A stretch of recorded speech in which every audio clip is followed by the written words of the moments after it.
Hi, Professor Phillips. Our topic for this project will be microplastics in water bottles, and our page is called Environmental Cleanup. This is issue 1, volume 1. The date is November 18th, 2019. I am the master editor, and my name is Felipe Rivera. My assistant editors are Abdulaziz Al-Satari, Ibrahim Al-Zabi, Carlos Davila, Oscar Alarcon, Carino Galvez, and Brianna Neal. For our table of contents, it will be Introduction to Microplastics, What are microplastics, plastics in your body, alternatives to plastic bottles, how to prevent microplastics in bottles, health and environmental benefits to implementing these alternatives, and volunteer cleanups. Starting with the first page, which is my page, I talked about the problem of microplastics. It is kind of the hook to this whole topic. I try to bring the reader in, try to get them engaged on what the issue is. I talk about generally what microplastics are. I don't cover that specifically yet because that will be done by one of my partners, but I do kind of explain what the issue is, what the problem kind of is. The second page was done by Oscar. This page is the one that actually gets into the actual detailed facts about microplastics and what they are. He gives a explanation, a definition on what it is. He gives some data as well, explaining that 93% of bottled water shows large portions of microplastic contamination. And he gives some other data as well. He gives some quotes by physicians and doctors that state that they advise to use tap water over bottled water. Some data over here as well that shows the amount of microplastics found in water samples, and it shows that the U.S. has actually one of the highest. My friend Ibrahim did microplastics in the human body.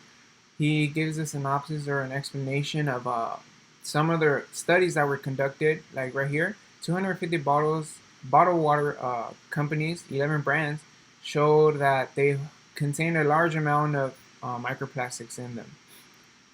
He also shows some of the cons to having microplastics in your body in this part of his page. And page 4, which was done by Karina, she gives some of the alternatives that can be used to plastic bottles. One of them is actually plant-based plastic because plants, of course, decompose at a much faster rate than plastic ever does. Boxed water as well, because boxes are made of carton is made of paper, and that decomposes faster as well. And then stainless steel and glass bottles are very beneficial because they are reusable for multiple times, and they are just more eco-friendly compared to plastic. My friend Carlos did how to prevent microplastic contamination. He talks about some of the qualities of microplastics. Which one of them is microfibers, which are found in our clothes and also in plastic bottles. He talks about recycling because it is very beneficial to recycle in order to try to prevent less plastic into our environment. And the easy compromise, which he states, is that a lot of the plastic that we use ends up in landfills. So it's necessary to get rid of that plastic and try to decrease the amount that we use. My friend Abdulaziz covered the benefits to alternatives. Right here, he kind of restates the topic one more time. He talks about some of the environmental benefits, and one of them is that less plastic is found in our landfills every year. 38 billion water bottles end up in landfills each year, and that can be decreased if we stop using plastic bottles so much. Some of the health benefits can be decreasing the amount of obesity because microplastics have shown to have an effect on our human body, which can increase the amount of obesity that society has.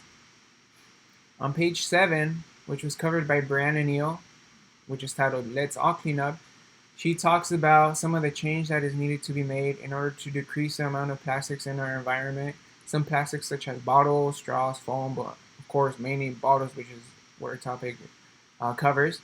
She talks about some of the volunteer that we can do. It is necessary to do volunteer work in order to decrease the amount of plastics found in the environment, such as in beaches and parks. And if we are able to decrease that amount of plastic, then less amount of microplastic will be created or shed off from the plastic that is found in the environment, and it is more likely to be in the trash after that. If you would like to contact us, we are at environmentalcleanup@gmail.com. Our webpage is this one. Of course, this is a copyright 2019, all rights reserved, and we are Team 4, as stated again. Our social media, we do have Facebook, Instagram, and Snapchat. And if you would like to get more information on our webpage, here's our code. And thank you very much for watching this video.